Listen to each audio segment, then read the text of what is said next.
میں کوئی عام مرد نہیں ہوں جو نفس کے بہکانے پر بہک جاؤں۔ آئندہ مجھے چھونے سے پہلے 1000 مرتبہ سوچنا، کیونکہ ابھی میں صرف تمہارے عورت ذات ہونے کا لحاظ کر رہا ہوں، ورنہ تمہیں تھپڑ مارنے اور تمہارے ہاتھ کاٹنے تک سے گریز نہیں کرتا۔ اس نے سرد محری سے کہا اور اپنا چہرہ ٹیشو سے صاف کرنے لگا، جیسے زویا کلمز اپنے چہرے سے مٹانا چاہا ہو۔ بسم اللہ الرحمن الرحیم۔ السلام علیکم، ویلکم ٹو ماہم کہانی۔ پلیز ناول کو لائک کر دیجئے، اگر آپ نیو ہیں تو چینل کو سبسکرائب ضرور کر دیجئے۔ چلتے ہیں ناول کی طرف۔ اس نے دھاڑتے ہوئے زہر خن لہجے میں کہا اور اپنے کمرے میں آ گیا۔ ہمیشہ کی طرح آج بھی اس نے ان کے خلوص سے کہی ہوئی بات کا غلط ہی مطلب نکالا تھا۔ اسے اس طرح غصہ دیکھ کر نسرین بیگم نے گہری سانس خارج کی۔ وہ کبھی یزدان اور اس کے ڈیڈ کے بیچ لڑائی نہیں کروانا چاہتی تھیں، اسی وجہ سے آج بھی انہوں نے اپنے شوہر تک سے جھوٹ بولا تھا کہ یزدان سو گیا ہے، ورنہ وہ اس کو نشے میں دیکھ کر ضرور غصہ کرتے۔ وہ اس کی سوتیلی ماں ضرور تھی، لیکن انہوں نے یزدان کو سگی ماں سے بڑھ کر چاہا تھا۔ ان کے پاس سوائے اس کی ہدایت کی دعا دینے کے سوا اور کوئی چارہ نہ تھا۔ گرمیوں کی چلچلاتی دھوپ پر سڑک پر پڑتی اسے بھی گرم کر رہی تھی۔ اس کڑی دھوپ میں کوئی زیرو سڑک پر نظر نہیں آ رہا تھا، حتیٰ کہ پرندے بھی پیڑوں پر چھپے ہوئے تھے۔ ایسے میں وہ اپنے گھر کے راستے پر پیدل چلتے اپنی وین والے کو کوس رہی تھی، جس کی وین خراب ہونے کی وجہ سے اسے کالج سے پیدل آنا پڑا تھا۔ اس کے گھر اور کالج تک کا راستہ بمشکل 10 منٹ کا تھا، لیکن اس گرمی میں اس سے 1 منٹ بھی چلا نہیں جا رہا تھا۔ اس نے موبائل نکال کر دیکھا کہ شاید کوئی معجزہ ہو جائے اور اس میں چارجنگ آ جائے تو وہ اپنے بابا کو کال کر سکے، مگر آج شاید اس کی قسمت میں پیدل چلنا ہی لکھا تھا۔ اس نے موبائل بیگ میں ڈالا اور ایک درخت کے سائے میں بیٹھ کر پانی پینے لگی۔ وہ کالج یونیفارم میں چادر پہنے ہوئے تھی اور چہرہ گرمی کی شدت سے لال ہو رہا تھا اور ماتھے پر پسینہ بھی آ رہا تھا۔ ابھی تو 5 منٹ کا اور راستہ رہتا ہے، یار اللہ بدلہ لے گا اس وین والے سے مجھے دھوپ میں پیدل چلانے کا۔ میری اسکن اگر خراب ہوئی نا، پھر میں دیکھ لوں گی سب کو۔ وہ بڑبڑاتے ہوئے مزید پانی پینے لگی اور ہمت کرتی اٹھ کھڑی ہوئی۔ کہاں جا رہی ہو حسین سجنی، کہو تو ہم چھوڑ دیں تمہیں گھر۔ عروسہ اٹھ کر کھڑی ہوئی تھی کہ بھاری مردانہ آواز نے اس کے پیر جکڑ لیے تھے۔ اسے ایک پل کو خوف نے گھیرا تھا، کیونکہ وہ اکیلی تھی یہاں اور اس وقت تو کوئی اس کی مدد کے لیے بھی نہ آتا، لیکن پھر کچھ سوچ کر وہ ریلیکس ہو کر پلٹی۔ گھر تک چھوڑنے کو چھوڑیں، میں تو کہتا ہوں اپنے گھر لے چلتے ہیں۔ ہمیشہ راتیں حسین ہوتی ہیں، لیکن آج دن حسین کر لیتے ہیں۔ دوسرا آدمی خباثت سے عروسہ کو ایکس رے کرتی نگاہوں سے دیکھتا ہوا بولا تھا، لیکن مجھے تو اپنے گھر جانا ہے نا۔ وہ معصومیت کے تمام ریکارڈ توڑتے ہوئے بولی اور نامحسوس انداز میں اپنے بیگ میں ہاتھ ڈالا۔ ان دونوں آدمیوں نے معنی خیزی سے ایک دوسرے کو دیکھا تھا، اس سے پہلے کہ ان میں سے کوئی اسے چھوتا۔ عروسہ نے اپنے بیگ سے ٹیزر نکالتے ہوئے ایک آدمی کے ہاتھ پر لگا دیا۔ وہ آدمی بجلی کا کرنٹ اپنے ہاتھ پر محسوس کرتے بدک کر پیچھے ہوا تھا۔ اس کا ہاتھ جہاں ٹیزر لگا تھا وہاں نیلا نشان بن چکا تھا۔ ٹیزر ایک قسم کا ہتھیار ہوتا ہے جس سے الیکٹرک شاک دیا جاتا ہے۔ یہ گن نما ہتھیار جس بھی جگہ لگایا جائے وہ حصہ سن ہو جاتا ہے، اور اگر اس کے وولٹیج کی پاور بڑھائی جائے تو یہ کسی بھی انسان کو چند گھنٹوں کے لیے فالج کر سکتا ہے۔ دوسرا آدمی اپنے ساتھی کی حالت دیکھ کر عروسہ کو مارنے بڑھا، لیکن اس بار عروسہ نے ہائی پاور آن کر کے ٹیزر اسے لگا دیا، جس کی وجہ سے وہ تڑپتا ہوا زمین پر گر پڑا تھا۔ ایک لڑکی قابو نہ ہوئی تم مشٹنڈوں سے، ابھی تو اپنا دن حسین کر رہے تھے۔ ہو گیا کیا حسین؟ مجھے لگ رہا ہے حسین نہیں حسین ترین ہو گیا ہے۔ دن میں تارے نظر آ رہے ہوں گے، عروسہ کہا لگا کر ہنستے ہوئے آدمی کے ہاتھ پر اپنا پاؤں جماتی ہوئی بولی تھی۔ دوسرا آدمی جس کا ہاتھ نیلا پڑ گیا تھا، اس نے عروسہ کے سر پر پیچھے سے حملہ کرنا چاہا، لیکن اس سے پہلے ہی کسی لڑکے نے اس آدمی کا اٹھتا ہاتھ تھام لیا، اس پر مکوں لاتوں کی برسات کر دی۔ عروسہ ہکا بکا اس انجان لڑکے کو اس آدمی کو پیٹتے دیکھ رہی تھی۔ جب وہ آدمی اتمرا ہو گیا تو اس لڑکے نے اسے پیر سے ٹھوکر ماری اور عروسہ کی طرف دیکھنے لگا۔ عروسہ ہکا بکا اس انجان لڑکے کو اس آدمی کو پیٹتے دیکھ رہی تھی۔ جب وہ آدمی ادمرا ہو گیا تو اس لڑکے نے اسے پیر سے ٹھوکر ماری اور عروسہ کی طرف دیکھنے لگا۔ عروسہ اس کو اپنی طرف دیکھتا پا کر اپنے ہاتھ میں ٹیزر اس کے قریب لے گئی۔ اسے اس لڑکے پر بھی بھروسہ نہیں تھا۔ میں نے تمہاری جان بچائی ہے شیرنی، اور تم یہ مجھے ٹیزر لگانے والی تھی۔ عاشر نے اس کا ہاتھ پکڑ کر مروڑا تو عروسہ کے ہاتھ سے ٹیزر گر گیا۔ اس نے عروسہ کا ہاتھ پیچھے کی طرف موڑا تو اس کی پشت عاشر کے چوڑے سینے سے ٹکرا گئی۔ عروسہ اس افتاد پر روحان سی ہو گئی کیونکہ اس کا ہتھیار اس سے دور زمین پر پڑا تھا۔ عاشر کی بائک خراب ہونے کی وجہ سے وہ کچھ دیر دھوپ سے بچنے کے لیے درخت کے سائے میں بیٹھنے جا رہا تھا کہ اسے عروسہ دو آدمیوں سے لڑتی ہوئی دکھی۔ اس نے پہلی فرصت میں عروسہ کی جانب بڑھتے آدمی کو بری طرح مارا تھا۔ وہ عروسہ کی بہادری سے اپنا بچاؤ کرنے سے متاثر ہوا تھا کیونکہ اکثر لڑکیاں ایسے حالات میں رونے لگ جاتی ہیں، جبکہ عروسہ نے بہت بہادری دکھائی تھی۔ عاشر کو اس کا یہ انداز اس قدر بھایا تھا کہ اسے اپنے دل کی سلطنت کی شیرنی بنا بیٹھا تھا۔ شیرنی اس لیے کیونکہ وہ خود کو شیر سمجھتا تھا۔ ڈرو نہیں، میرا نام عاشر علی ہے اور میں ایک انتہائی شریف انسان ہوں، لیکن جس طرح تم میرے پاس کھڑی ہو مجھے لگ رہا ہے کہ میری شرافت زیادہ دیر قائم نہیں ہو پائے گی میری شیرنی۔ وہ بھاری گھمبیر آواز میں اس کے کان میں بڑبڑایا اور عروسہ کو جھٹکے سے اپنے آپ سے دور کیا۔ لائن مارنے کی کوشش بھی مت کرنا، اکیلی لڑکی دیکھی نہیں، ٹرک جھاڑنے کا موقع جانے نہیں دیتے ہاتھ سے۔ عروسہ بھی قدرے سنبھل کر پھر سے خونخوار لہجے میں بولی اور اپنا ٹیزر بیگ میں ڈالتے گھر جانے کے لیے مڑی تھی۔ کب لائن ماری یا ٹرک جھاڑنے کی کوشش کی؟ عجیب لڑکی ہو تم، ایک تو میں نے تمہاری مدد کی اور تم مجھے کہہ رہی ہو شیرنی۔ وہ اسے ہم قدم ہوتا ہوا بیچارگی سے بولا۔ وہ تو انتہائی شریف النفس انسان تھا، لیکن عروسہ کو دیکھ کر اس کی شرافت کہیں دور جا سوئی تھی۔ اس کا دل چاہ رہا تھا کہ وہ اس سے لڑے، باتیں کرے۔ میں نے نہیں کہا تھا مسٹر واٹ ایور کہ میری مدد کرو، یہ تو تمہیں ہی ہیرو بننے کا شوق چڑھا تھا، اور آئندہ مجھے یہ شیرنی نہیں کہنا۔ عروسہ نے اس کی طرف انگلی اٹھا کر دھمکی دی۔ کیوں نہ کہوں، تم میری شیرنی ہو، آج سے اور ابھی سے میں شیر ہوں تو تم میری شیرنی ہوئی نا۔ عاشر نے اس کی دھمکی کے لیے اٹھی انگلی اپنی انگلی سے پکڑ کر زمینی لہجے میں بولا۔ عروسہ اس کی ڈھٹائی دیکھ کر تپتے ہوئے اپنی انگلی چھڑا گئی۔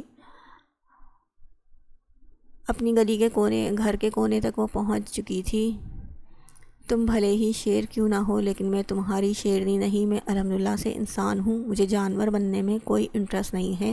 عروسہ کہتی ہوئی اپنے گھر کا دروازہ بجانے لگی تھی اور دروازہ کھلنے کے بعد اس کو کچھ کہنے کا موقع دیے بغیر گھر میں چلی گئی۔ پیچھے کھڑا شخص ہونکوں کی طرح بند دروازے کو دیکھنے لگا۔ اپنے آپ کو شیر کہنے پر عروسہ اسے نڈر انداز میں جانور کہہ گئی تھی، اس کی بات کا مطلب سمجھتے عاشر کہا لگا کر ہنسا۔ گلی میں آتے جاتے لوگ اسے تشویش سے دیکھنے لگے جو اکیلے ہی ہنسے جا رہا تھا۔ ہے میری شیرنی، تم اپنے شیر کو جانور کہہ گئیں اور لوگ یہاں پاگل سمجھ رہے ہیں۔ وہ بڑبڑاتا ہوا اپنی خراب ہوئی بائک کے پاس چلا گیا۔ یوگی، تجھے پتہ چلا آج کل ایک نئی لڑکی آئی ہے، ہمارے ڈپارٹمنٹ میں بہت چرچا ہو رہا ہے اس کی ہر جگہ۔ سعد نے آنکھ مارتے ہوئے یزدان کو دیکھا جو نتاشا کو ساتھ لگائے بیٹھا تھا۔ تو اس میں کیا ہے ایسا، کہیں جنت سے تو حور تو نہیں آئی ہے؟ یزدان نے سوالیہ نظروں سے ابرو اٹھا کر پوچھا اور سگریٹ کا گہرا کش لیا۔ اس نے اپنا ایک ہاتھ نتاشا کے گرد رکھا ہوا تھا جبکہ دوسرے ہاتھ سے وہ سلگتی سگریٹ پکڑے بیٹھا تھا۔ وہ اس وقت یونی کے گراؤنڈ میں لگی سیڑھیوں پر بیٹھے تھے۔ یہ ان کے بیٹھنے کی مخصوص جگہ تھی جہاں اگر کوئی غلطی سے بھی بیٹھ جاتا یوگی کے گروپ سے اس کی شامت آ جاتی تھی۔ حور پری تو نہیں ہے خیر، پر اکڑ بہت ہے اس میں، لمبا کالا عبایا اور حجاب پہنتی ہے۔ لڑکے تو لڑکے لڑکیوں سے بھی زیادہ بات نہیں کرتی، اور کل جب ایک لڑکا اس سے ٹکرایا تھا تو اس لڑکی نے جو سنائی تھی اسے مزہ ہی آ گیا۔ سعد اس لڑکی سے کافی متاثر لگ رہا تھا۔ یہ پارسائی کا ناٹک کرتی ہیں پہلے، اور پھر جب کوئی امیر کبیر لڑکا مل جاتا ہے اس کے ساتھ سیٹ ہو جاتی ہیں۔ دیکھنا ابھی یہ ڈھونگ ہے حجاب کا، لیکن کچھ دن بعد یونیورسٹی کی باقی لڑکیوں کی طرح ان کے رنگ میں رنگ جائیں گی۔ یزدان نے نخوت سے کہتے ہوئے سگریٹ اپنے عنابی لبوں سے لگاتے ہوئے کہا۔ سعد بھی اس کی بات سے متفق سر ہلا گیا اور اٹھ کر وہاں سے چلا گیا تھا۔ یوگی، ہمارا لاسٹ سیمسٹر چل رہا ہے، تو پھر تم اپنے پیرنٹس کو رشتے کے لیے کب گھر لاؤ گے؟ نتاشا نے اس کی کالی ہلکی شیو پر ہاتھ پھیرتے ہوئے کہا۔ Stop hang like typical girl. Natasha, uni ختم ہوگی زندگی نہیں، ہم باہر بھی کہیں مل سکتے ہیں، اور یہ موبائل بھی ہے بات کرنے کے لیے، تو اس رشتے لانے کی کیا ضرورت ہے؟ وہ بیزاریت سے بولا۔ وہ اس کو صرف روحان کی ضد میں برداشت کر رہا تھا کہ جا کے اس سے رشتہ بنائے۔ وہ زیادہ دن کسی لڑکی کو اپنے ساتھ نہیں رکھتا تھا، لیکن نتاشا وہ واحد لڑکی تھی جسے یزدان نے 1 مہینہ برداشت کیا تھا۔ نتاشا بھی اس کی بات پر لب بھینچ کر خاموش ہو گئی۔ اسے پتہ تھا اگر اس نے مزید کچھ کہا تو یزدان کو موڈ بگڑتے دیر نہیں لگے گی، اور پھر وہ اسے شاپنگ پر بھی نہیں لے کر جائے گا۔ یزدان نے اپنے جوتوں تلے بچی ہوئی سگریٹ مس لی اور اپنی شرٹ جھاڑتا اٹھ کھڑا ہوا۔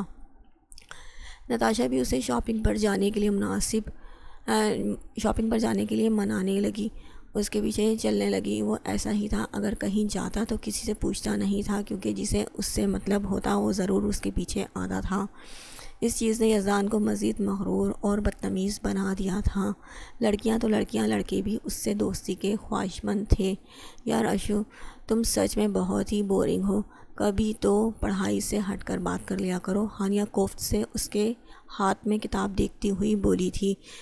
جیسے کیا؟ اشمل نے کتاب رکھی اور اس کی طرف متوجہ ہوئی۔ وہ دونوں اس وقت اپنی من پسند جگہ کینٹین میں بیٹھے تھے، کیونکہ ابھی اگلا لیکچر شروع ہونے میں وقت تھا۔ جیسے کہ وہ یوگی ہے نا، ہمارا سینئر جو ہے، اس کی اتنی دہشت ہے یونی میں کہ کوئی اس سے پنگا لینے کا سوچتا بھی نہیں ہے۔ کیا بندہ ہے یار، باڈی بلڈر، پونی میں بندے بال، بھوری آنکھیں اور ہلکی داڑھی، ایک دم ہیرو لگتا ہے۔ ہانیہ تعریفوں کے پل باندھتی اشمل کو زہر لگی تھی۔ اس میں ایٹیٹیوڈ بہت ہے، اتنا غرور کس بات کا ہے؟ اسے خدا جب چاہے اس کا غرور خاک کر دے۔ تم اس کی ظاہری چکا چوند سے متاثر ہو کے کہہ رہی ہو، جبکہ اس کا کردار اور اس کا دل ایک دم سیاہ ہے۔ اشمل نے اس کو جواب دیا، جو کب سے یوگی کی تعریف میں زمین آسمان ایک کر رہی تھی۔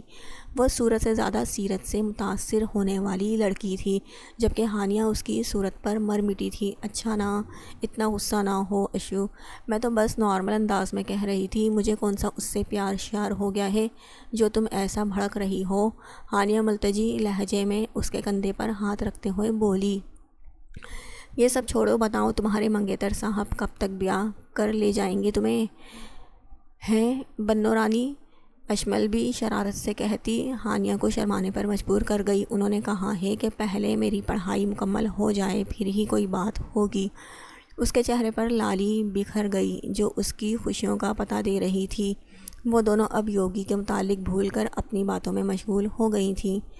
اے سی کی ٹھنڈک نے کینٹین کے ماحول کو پرسکون بنایا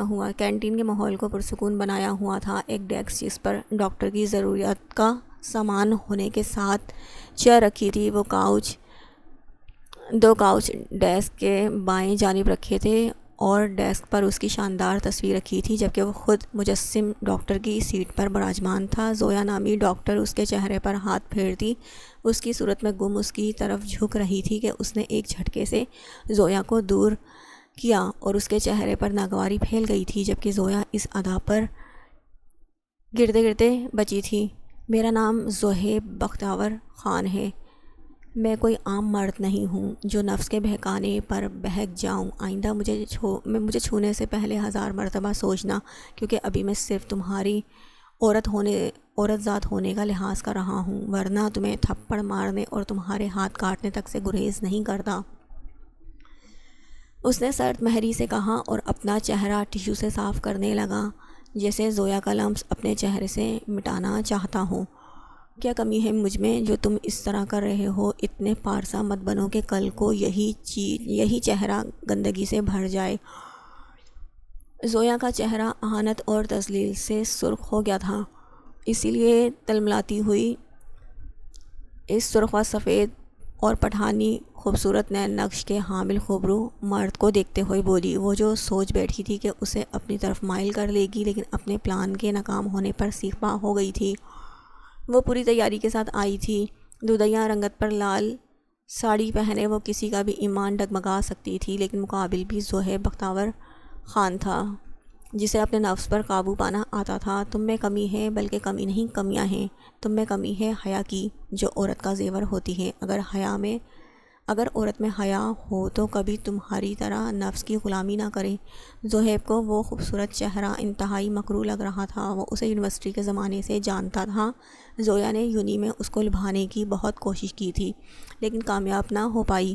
اتفاق سے اس کی ملاقات زویا سے اپنے اسپتال میں ہوئی، جہاں وہ جاب کر رہی تھی، تو وہ اپنی قسمت آزمانے پھر سے دعوت نامہ بنی اس کے آفس میں آ گئی۔ بہت پچھتاؤ گے تم زہیب، تم نے میری محبت کو ٹھکرایا ہے۔ دیکھ لینا تمہیں بھی کبھی محبت نصیب نہیں ہوگی۔ زویا اس کی بات سنتی آگے بڑھی اور اس کا کالر تھام کر بولی، میں نے تمہیں وارننگ دی تھی کہ لیکن تم شاید زبان کی بات نہیں سمجھتی، اور رہی بات محبت کی، تو جسے تم محبت کے نام پر پیش کر رہی ہو وہ صرف تمہارے نفس کی تسکین ہے۔ زہیب نے خرا کر کہا اور ایک تھپڑ اس کے منہ پر جڑ دیا۔ زویا کے گال پر اس کی انگلیوں کے نشان تک چھپ گئے تھے، لیکن اسے اپنے کیے پر بالکل افسوس نہیں تھا۔ زویا نے اس کے گریبان تک پہنچنے کی جرات کی تھی، جس کے حساب سے اسے یہ تھپڑ بھی کم لگا تھا۔ میں ابھی تمہیں جاب سے نکال رہا ہوں، کل آ کر اپنے امپورٹنٹ ڈاکومنٹس لے جانا، اور اب اپنی شکل گم کرو۔ زویا نے بے یقینی سے اسے دیکھا اور اپنی ساڑی کا پلو سنبھالتی ہوئی اس کے کیبن سے نکل گئی۔ آج اس کی بے عزتی کرنے کے ساتھ اسے جاب سے بھی فارغ کر دیا گیا تھا۔ ابھی وہ غصے کی حالت میں اپنی نفاست سے سیٹ کیے ہوئے کیبن کا برا حال کر دیتا کہ اس کے موبائل پر کال آنے لگی۔ موبائل کی اسکرین پر کال کرنے والے کا نام دیکھ کر اس کے چہرے پر غصے کی جگہ مسکراہٹ نے لے لی تھی۔ اس نے کال اٹھا کر موبائل کان سے لگاتے ہوئے اپنا سر چیئر کی پشت پر لگا دیا تھا۔ السلام علیکم۔ وعلیکم السلام لالا، کیسے ہیں آپ؟ نرم سی آواز اسپیکر سے پر گونجی۔ میں ٹھیک ہوں گڑیا، تم بتاؤ کیا حال ہے؟ زہیب پرسکون لہجے میں بولا۔ وہ اپنوں کے معاملے میں ایسا ہی نرم دل اور حساس تھا۔ میں بھی ٹھیک ہوں، اللہ کا شکر ہے۔ وہ لالا، آپ حویلی کب آئیں گے؟ اتنے دن ہو گئے ہیں، آپ تو اسلام آباد کے اسپتال میں ہی گھر کر کے بیٹھ گئے ہیں اور بھول ہی گئے ہیں کہ حویلی بھی آنا ہے آپ نے۔ پریشا نے خفگی دکھائی۔ ہاں نہیں پری گڑیا، ایسی بات نہیں ہے، ہسپتال میں آج کل کام زیادہ ہے، بس اسی وجہ سے معاف کر دو۔ اس ناچیز کو میں کل ہی حویلی چکر لگاتا ہوں، زہیب مسکینیت سے بولا تو پریشا کھلکھلا کر ہنس دی۔ لالا، جسے آپ کا اسپتال ہے ویسے ہی میں ڈاکٹر بننا چاہتی ہوں، پر آپ تو جانتے ہیں آقا جان اجازت نہیں دیں گے، اسی لیے میں آپ کو حویلی آنے کا کہہ رہی تھی تاکہ آپ انہیں منائیں۔ بابا کا بھی خواب تھا مجھے ڈاکٹر بنتے دیکھنا، مجھے یہ بالکل ممکن نہیں لگ رہا۔ اس کی افسردہ آواز اسپیکر پر گونجی تو زہیب کو اپنی لاپرواہی پر طیش آیا، جو پریشا کو اکیلے حویلی چھوڑ کر آ گیا تھا۔ گڑیا، اداس نہیں ہوتے، ابھی تمہارا لالا زندہ ہے، تم ڈاکٹر ضرور بنو گی، اور میں کل ہی حویلی آ کر تمہارا ایڈمیشن پشاور کے کسی کالج میں کروا دوں گا۔ اب مجھے ہنس کے دکھاؤ۔ پریشا اس کے لیے چھوٹی بہنوں جیسی تھی، جسے ہر چھوٹے بڑے خواب اس نے پورے کرنے کا عہد خود سے کیا تھا۔ تھینک یو سو مچ لالا، اور آپ اتنے دنوں بعد آئیں گے تو میرے لیے ڈھیر ساری چاکلیٹ لے آئیے گا، اس نے پیار بھری دھمکی دی، کیونکہ اس کے بابا کے جانے کے بعد ایک زہیب اور امو جان ہی تھے جو اس کے لاڈ اور نخرے اٹھاتے تھے۔ زہیب جی میڈم کہا لگا اٹھا اور باقی حویلی والوں کی خیریت جاننے لگا۔ اسلام آباد کا موسم چند دنوں کی گرمی کے بعد پرسکون ہو گیا تھا۔ آسمان پر چمکتے سورج کی جگہ بادلوں نے لے لی تھی۔ ہلکی ہلکی بوندا باندی آسمان سے برستی موسم کو خوشگوار بنا رہی تھی۔ کچھ منچلے یونیورسٹی کے گراؤنڈ میں بھیگ کر اس موسم کا مزہ لے رہے تھے، تو کچھ اپنے لیکچر اٹینڈ کرنے جا رہے تھے۔ سر افضل کا لیکچر شروع ہونے والا ہے، چلنا نہیں ہے کیا کلاس میں؟ وہ اپنی کلائی پر بندی گھڑی کو دیکھتے ہوئے نرمی سے بولی۔ لیکچر؟ وہ بھی سر فضل کا؟ کس کا دل چاہے گا اس موسم میں لیکچر اٹینڈ کرنے کا؟ ہانیہ نے منہ بسوڑتے ہوئے کہا۔ دل سے کام نہیں چلتا پرنسس، ہانیہ پڑھائی بھی کرنی ہوتی ہے، اس لیے اٹھ جاؤ اب۔ اشمل نے اپنے ہاتھ میں پکڑی کتاب اس کے سر پر دے ماری تھی۔ ظالم، میرا سر توڑ دیا، ویسے کاش اس کتاب کو سر پر مارنے سے اس کے اندر لگی ساری باتیں سمجھ آ جاتی۔ ہانیہ ڈرامائی انداز میں بولی تو وہ ہنسی۔ چشمش تم کسی دن میری بھی مان لیا کرو، اتنے پیارے موسم میں تم کلاس میں لے کر جانے کی بات کر رہی ہو۔ اس نے ناک سکیڑ کر خفگی دکھائی۔ ہے میرا کہاں لگا ہے چشمہ؟ اشمل نے بے ساختہ اپنے چہرے پر ہاتھ رکھا۔ ہے نہیں، لیکن اگر تم اسی طرح پڑھتی رہی تو جلد ہی لگ جائے گا۔ ہانیہ نے کندھے اچکاتے ہوئے جواب دیا۔ اشمل اس کے انداز پر ہنستی ہوئی اس کا بازو کھینچ کر اٹھانے لگی تھی۔ یعنی تم مجھے لے کر ہی جاؤ گی؟ وہ افسردہ لہجے میں بولی۔ جی ہاں، وہ کہتی ہوئی اس کا بازو تھامے پلٹی۔ ہانیہ کو بے اختیار ہنسی آئی۔ وہ پڑھائی کے معاملے میں ایسی پاگل تھی۔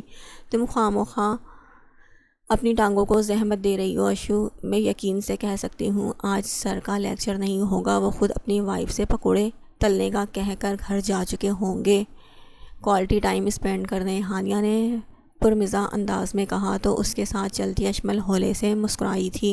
تمہیں سب پتہ ہے، چلتی پھرتی نیوز چینل ہو تم؟ وہ غیر سنجیدگی سے بولی کہ ہانیہ نے بے ساختہ کہا لگا کر کندھے اچکا دیے۔ وہ دونوں اب کینٹین سے ہوتی ہوئی کوریڈور کی طرف آ گئی تھیں۔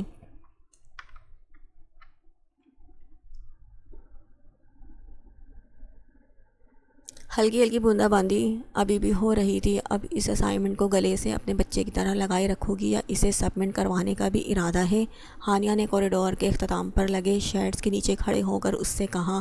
بارش کی ترچھی بوندیں شیڈز پر گرتی الگ ہی سرور بخش رہی تھیں۔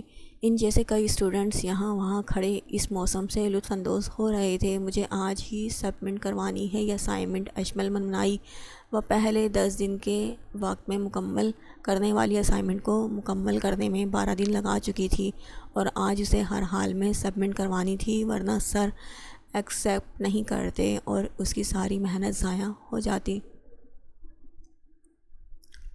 اب اگر بہت ضروری ہے تو جاؤ، سبمٹ کروا کر آ جاؤ۔ میں یہاں انتظار کر رہی ہوں تمہارا، کیونکہ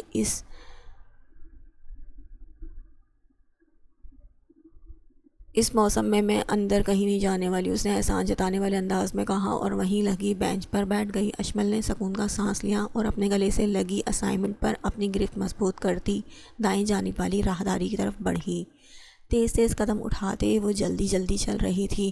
چند اسٹوڈنٹس یہاں وہاں ٹہل رہے تھے، جبکہ بائیں جانب ہال روم کی دیوار تھی جہاں لگی بینچز پر لڑکے اور لڑکیاں بیٹھے خوش گپیوں میں مصروف نظر آ رہے تھے۔ وہ سب کو نظر انداز کرتی چلتی جا رہی تھی۔ بوندا باندی کی جگہ اب آسمان سے تیز بارش برس رہی تھی۔ فرش کی سطح پر پانی جمع ہونے سے پھسلن پیدا ہو رہی تھی۔ ابھی وہ چند قدم مزید چلی ہی تھی کہ بھاگتے ہوئے شخص سے زوردار تصادم ہوا۔ اس کے اسائنمنٹ اس کے ہاتھ سے پھسلتی دور پانی میں جا گری تھی۔ وہ پھٹی پھٹی آنکھوں سے اپنے اتنے دن کی محنت کو پانی میں گرا دیکھ رہی تھی اور سیدھی ہوتے اس پر دھاڑی جو حیرت سے نظریں جھکائے معاملے کو سمجھنے کی کوشش کر رہا تھا۔ اندھے ہو کیا تم؟